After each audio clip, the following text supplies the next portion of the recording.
Thank you, everyone, for coming and joining us. Hope you're not too sleepy after your lunches. Really thrilled to be here with everyone today. I'm Charlotte G. I'm the news editor of MIT Technology Review, and I'm honestly so excited about this panel.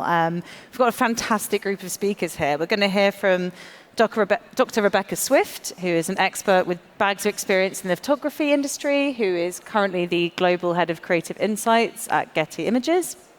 We're going to hear from Tim Fu, who runs an AI-orientated architectural practice. And last but not least, we have Anthony Saleh, who is an entrepreneur, music manager to the stars. Just learned that he's met Dave Grohl, but anyway. He's also an investor in his guise as general partner at WndrCo. Hope I've introduced everyone fairly incorrectly. I think we're going to be in for a pretty great half an hour of discussion here, so let's just get straight into it. So I want to ask each of you what the impact of AI has been on your sector. I'm going to start with you, Anthony, if that's all right. What's been the impact on the music business? I would describe it as false chaos is the best way to describe it. I think the music business got caught a little bit off guard with iTunes. They were pretty resistant to streaming, but kind of gave in. And then what happens is the biggest difference between the music business today and 10 years ago is they figured out that pennies add up. They're like, all right, you know what? Instead of chasing $10 per purchase, we'll chase every penny. And so, but that created this heightened chaos. Anytime any type of innovation happens, everyone just goes, oh my God, we can't get caught again like last time. And I just kind of feel like it's been just chaos that's probably misplaced in a way. That's the best way to describe it, in my opinion. Okay. We're going to dig a bit more into that for sure. But in the meantime, Rebecca, what about your industry, the photography and images industry? I think similar to Anthony, it's this I think chaos is a great word, actually. Everybody's trying to work out, A, what the impact is going to be, exactly to your point. B, how to use it use it as a tool in the most efficient way. And C, what it actually means for creators and creativity. So there are three things that we're trying to answer for. And of course, I work in an industry where we're not creating art, we're not creating content that we're sharing on our social media feeds, which is where you tend to see a lot of AI-generated content right now. We're creating content for commercial use, for advertising, for fashion, for to talk about newsworthy stories. So there's another level that we are discussing in terms of whether AI is being used in a responsible way, whether the content that's being created is trustworthy and is indemnified, and whether it can be used in a commercial sense. So there's a lot we're unpicking at the moment. Yeah, it's all fairly early and new and chaotic, I guess, at this stage. But Tim, you probably are a little bit maybe further along in this than others. I don't know. What's been the impact for you so far on what you do? Further along, I'm not too sure yet, but I think I'm much like everyone else. I was kind of caught off guard a lot. So to preface everything, I was in the architecture industry for quite a while. Namely, my last firm is Daytoday Architects, where we specialize in high-tech computational technologies in design. So in many ways, we've relied on machines to help us in designing, solving problems of architectural requirements. And so more recently, pretty much namely around last year, when these diffusion AI models came out, where you see completely artificially generated images, that's when we all kind of got caught off guard, because as people in the creative industry, we kind of got into this industry thinking, okay, we might not be the first to be replaced by robotics and AI. And now it's kind of like flipping that narrative around, where we see, hey, you know what? The machine seems to be really generating images and designs that are worthy of what we think as aesthetic, what we think of as well-designed and curated. And if we further along with our own human intentions to actually try to curate what the machine does for our own benefit and through our own design ethos that we can control it, then I think the combination of human and machine can actually guide it towards something much more powerful. And that's where I stand right now, where I'm trying to make sure that this sort of cohesion between the machine and the human is working alongside each other to create something a lot more interesting and powerful. No, sure. And just to follow up on that, what do you think is what are the unique qualities that each of those can bring? What is the role of the human and what is the role of the machine, at least in your part of the world? So I think without the input of human, machine doesn't actually have any particular values in that sense. You know, it doesn't have the ethos that we hold as designers, curators, architects, painters, photographers, musicians. I think all of these things that we hold are incredibly fundamental human values. So if you're telling machines to simulate these human values, perhaps it will do it to a degree, but without rationalizing it. But for me, particularly from my experience, I've seen machines as a tool for aiding in design. So the values, it pertains to what I believe or what I try to promote through the design, but it's there to connect the dots, to draw the circles and the squares, as we've done so in architecture firms prior to the current AI revolution, and I think we will continue to do so afterwards. But in the end, you know, we need architects, we need designers, we need people to hold these values of humanity in order to proliferate what we believe is valuable, because in a completely machine-driven world, I don't think it will be able to rationalize the type of values that we believe. Or so I think, yeah. Yeah, okay, so maybe we're not completely panicking just yet. And so I'm curious, you know, you're obviously based over in LA. What has the writers' strike done for the image of AI in creative industries? For the day-to-day, everyday person, bad news. I mean, because, like, I'll give the world a lot more credit than that, actually. I think we are a fairly mature world when it comes to understanding technology. Before, products and services used to be able to sneak up on us, build slowly, and the next thing you know, oh wow, they're everywhere. Now today, I mean, you don't last a week before the world talking about you and having an opinion and whatnot. I think with AI as a whole, I think, again, it's misplaced chaos. I do believe that consumers are not fooled by this stuff. I think they want authenticity. I think they want human connection. I think AI in the creator world, when it comes to the out-facing, things that touch consumers, film, TV, music, I actually think AI as a whole has a chance of having a PR nightmare and turning into like the way we look at knockoff Gucci bags. Like, oh, like we're not buying, like those are fake. And so I think that can happen. Don't underestimate the people. The people will always win. And I just feel like if it isn't properly kind of handled and it's not positioned in a way where it's like, hey, these are tools and products to help you give your time back, to detach away from your phone, to be able to spend more time with your kids and your family. Like, we've all gotten caught up in spending so much more time grinding and doing all this stuff.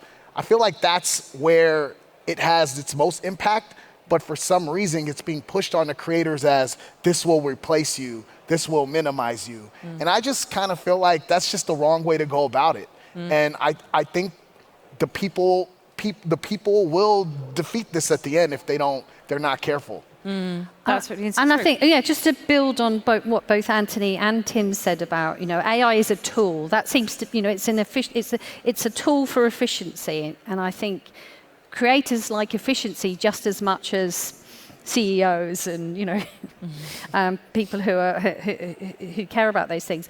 But I think what the writer's strike has done has exposed to the world that technological advances does have impact, and that we have to protect our creatives. We have to protect the people who come up, who are generating the ideas, and that all of the excitement around technological advances does have a downside in terms of you are then looking at a content that's being created, which is essentially a derivative.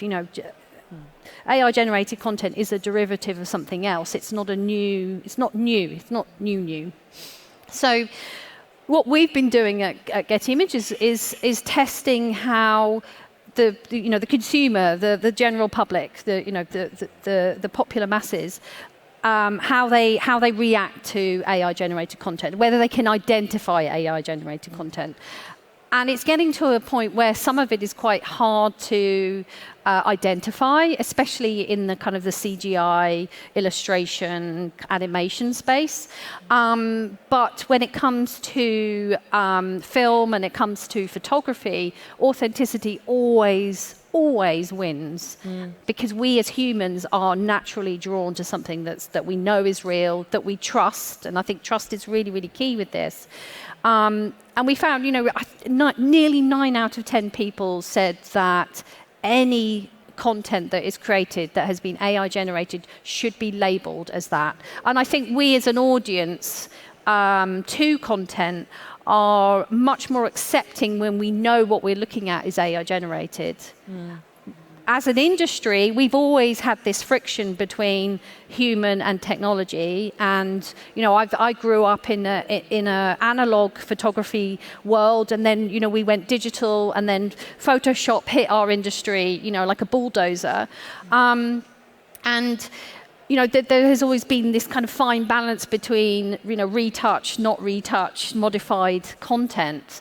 And we've lived with that, and we've found a way through that. But if you look at what's happening actually in the world in terms of commercial advertising imagery, you've got countries like Norway and France who are really leading the way and saying, actually, if anything is modified on the person, especially in your advert, you have to have almost like a cigarette warning at the bottom. And I think that is acceptable. I feel as a human being, I can accept that. Yeah, I mean, I definitely, I saw a poster last week in Spain, which I realized had been AI generated. And I had a real moment of whoa, this is weird. And but you would never notice if you glanced at it. But I'm weird, so I stared at it. That's not real. And you do have a moment of, can I trust what I'm seeing? So I wouldn't have minded it being labelled potentially. I wonder, actually, I want to ask Anthony about this. There's a lot of talk about, Cory Doctorow uses the word enshittification. I'm sorry if I'm not meant to use that word. The idea that AI is going to make creative output bad. What do you make of that? Do you think that that's a legitimate argument, or do you think that it will improve output? I don't know. Or is it too early to say? I have to say, there's more evidence to support that, because I just look at music today and even film and TV today. I think streaming technology allowed for mass scale when it comes to create, and then also the tools, specifically music. You see there are hundreds of thousands of songs being released almost every day. And quite honestly, that brings down the quality of what you get. That's just natural. So I think it's a volume thing more than it is a 1-for-1 output thing. I think creators, my hope is that real creators will put more of it into themselves to differentiate themselves from AI, but the output of AI will be so vast that I think, unfortunately, my guess is the quality will go down. It's more of a numbers thing than I think it's about us, in my opinion, but yes. Yeah. No, that makes sense. And of course, how AI is impacting it's already been impacting the world for a very long time. Absolutely. It's easy to forget amid generative AI. We've had algorithmic disruption for a long time now. Tim, I could see you were kind of nodding a little bit there. I'm curious, because obviously in your industry, in architecture, you definitely want things to work. How do you make sure that you maintain that kind of high quality while adopting AI tools? Well, the quality that we have to ensure as architects and designers are our responsibilities that we will always uphold, no matter what tools we're experimenting with and what tools that we're using. I don't think incorporating these tools is going to diminish the value of something like architecture in the same way that the other creative industries may have due to democratization of the use of these tools. Yep. But I also say it's perhaps not a disadvantage that more people are accessible to these tools, that it now become more of a free-for-all, and as you say, the artists, people who knows how to differentiate themselves, will do so. I would say point back to the example of, for example, when photography was introduced, mass-produce cameras. Prior to that, it was very difficult for cameramen to have their setup, and it became like a very elite form of profession. And then as soon as everybody got the digital camera, they started taking crappy photos here and there and selfies. So then photography became a sort of art form because certain individuals then go ahead and search and figure out how to use the same tool that everybody else has, but then do something more and beyond. So I think probably we'll experience that similar type of mentality with all other art industries. And with architecture as well, I think this is where we might differentiate a little bit more, because fundamentally we're building things out of concrete and glass, and we're solving problems for people to live in, for people to inhabit. And so everything that we create as a design process is there to aid us in the conceptualization process, in the process of thinking and solving problems, but it's not the commodity itself. The AI is not a commodity in that sense for us. We're literally building buildings. So they're more of a tool for us in that sense. Yeah, and that's a really interesting point you make about elitism, fears about lowering the barrier to entry. Is this going to, don't let everyone make art, for God's sake. So yeah, that's an interesting historical example. I mean, Rebecca, photography is right. Yeah, you're talking my language there, Tim. Yeah, I mean, I don't think anyone is saying that we need more images. I've never seen any data. I've never seen any surveys that says there's not enough photographs in this world. So generative AI is just adding to what is essentially visual landfill. So what we then obviously need to think about is kind of, what does it do and what can it do? And I think what AI is potentially bringing us is the ability to better visualize what we have in our heads. So, if you're a creative and you're trying to sell an idea into a client, AI is useful in helping you to kind of get to perhaps the search phrases or the prompts that's going to be able to show you show the client what it is you're trying to convey.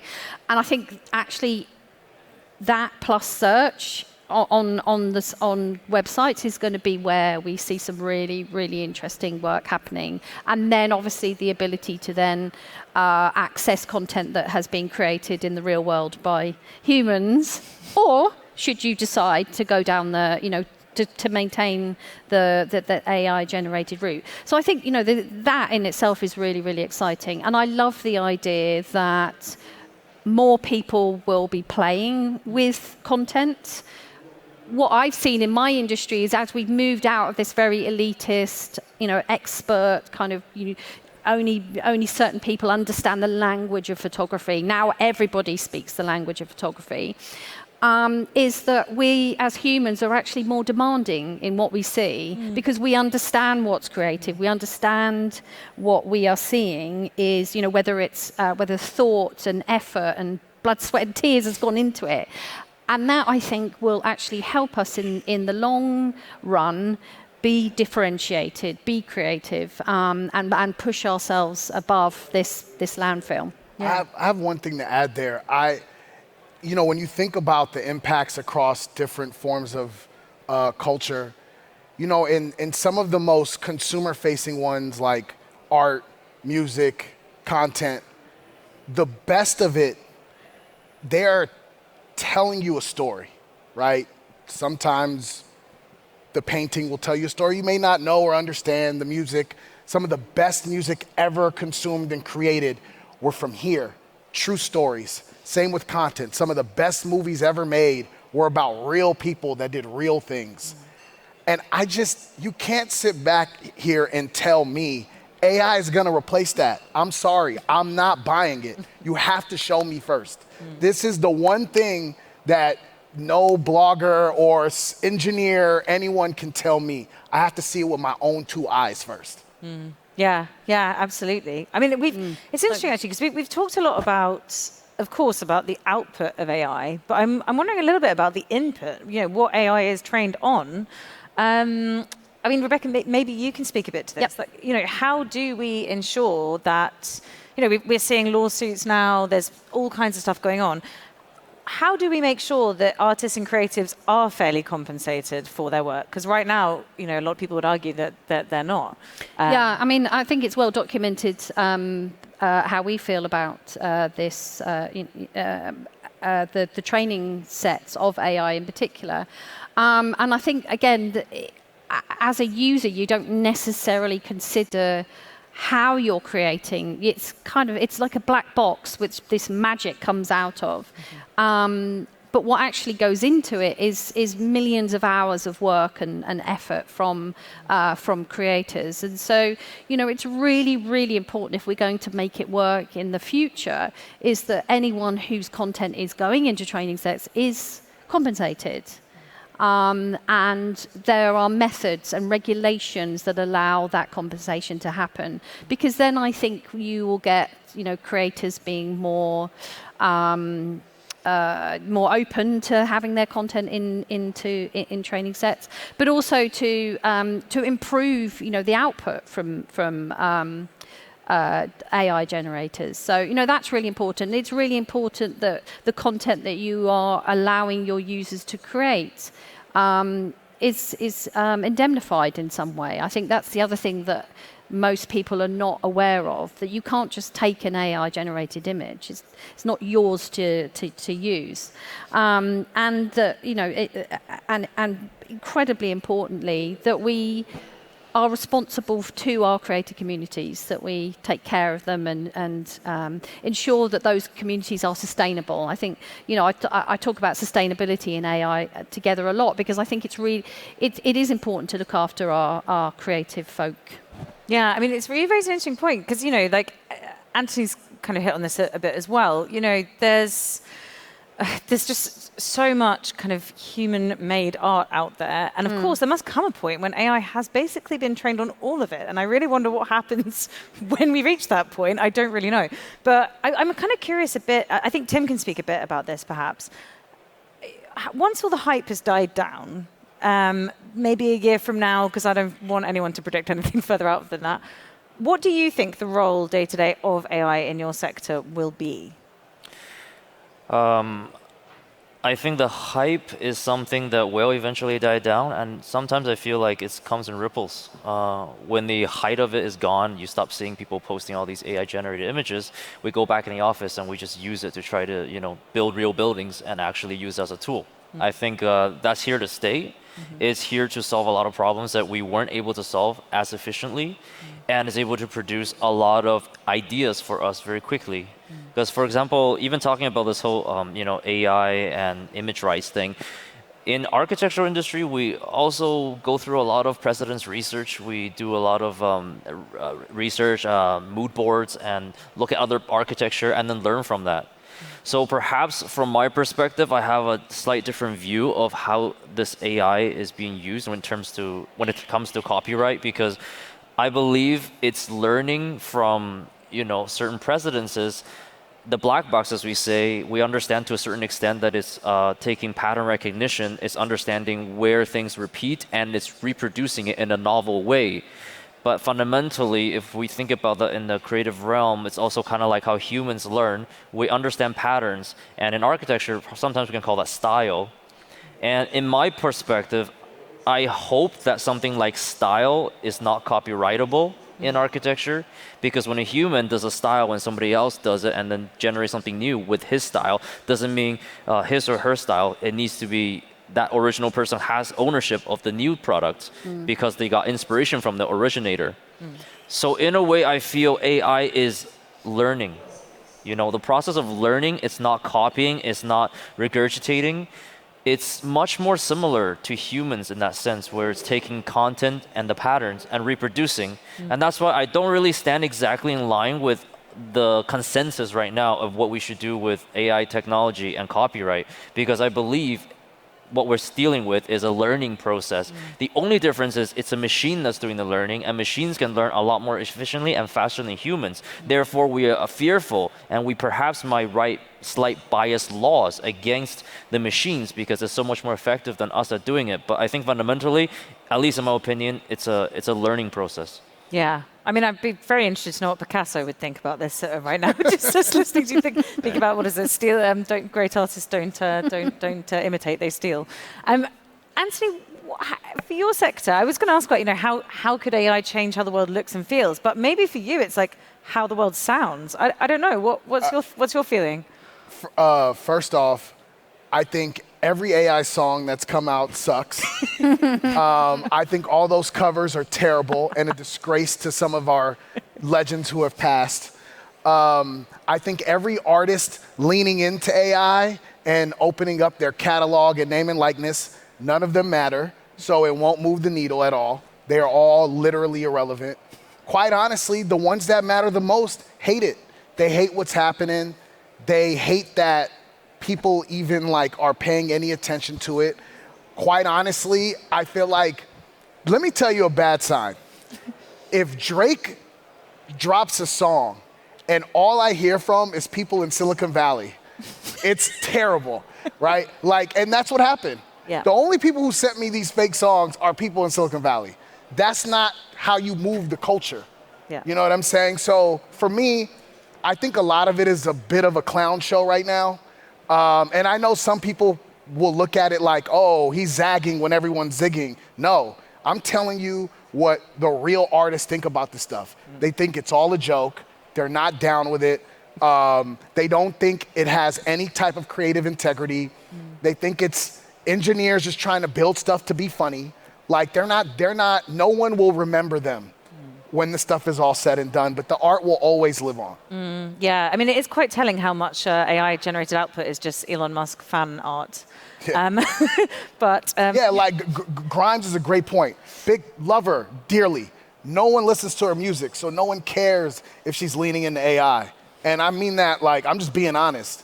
So that stuff is just, I don't know. We're not into it at all. Yeah, no, for sure. Rebecca, I want to ask, we don't really have that much time left, unfortunately. I wish we could talk about this forever. But I'm curious to just get a bit of a split answer from you. What concerns you about the AI boom and what excites you? If you don't mind doing a double, yeah, sure. a double question.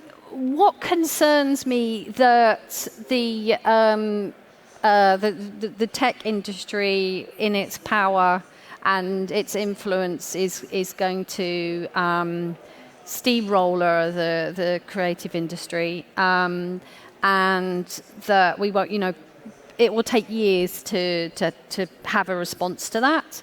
I think it's, that is a slight concern. My other concern is that it will become the wild west. There'll be no regulation, no monitoring, and that we will just be inundated. I mean, even now you can see, there are certain image sites where you're just trawling through absolute crap, basically. I mean, don't even get me started on people. Anyway, but in terms of what excites me, I think the tools that will be available, the efficiencies that it will allow, and perhaps the democratization of design and creativity further to because I think one of the things that concerns me about the technology industry taking over what we're doing is that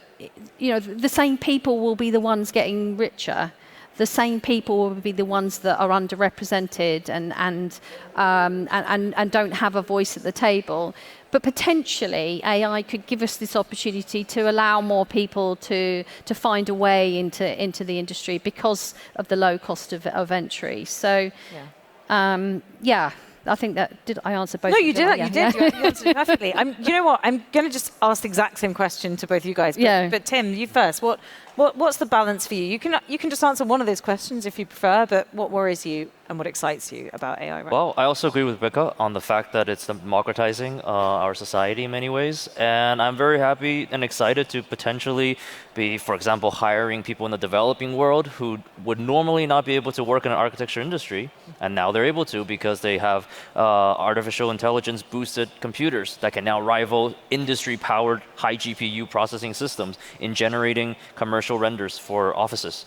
So that's one way it can be better for all of humanity in that sense. And I'm very just excited about how the world will be created in the future with the help of AI, and under the designer and the architect's input, how we can potentially create a much better society. And finally, the fear, I'm fearful of how laws will be drawn and will be based and oriented on ownership in such a way that everybody is going to take ownership of a certain style.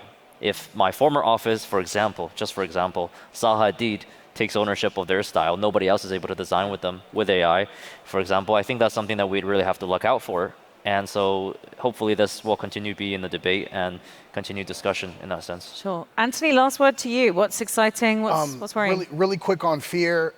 My big fear, this is specific to America, I don't know if our government's smart enough to figure out regulation. It's really scary. The thing that I'm most excited about, quite honestly, is the deficiencies of the creative world, data collection, money collection, honestly using it for the reverse reasons.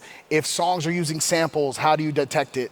If there are any types of plagiarisms in books or in film or in TV or whatever, how do you detect it? Things like that. I feel like AI will be an unbelievable tool and resource for that stuff. Sure. Well, this ended up being a really interesting, nuanced discussion. I am really grateful to you all for your really interesting points and for keeping us all thoroughly entertained. And thanks everyone for coming. That's all from us. Thank you. Thank you.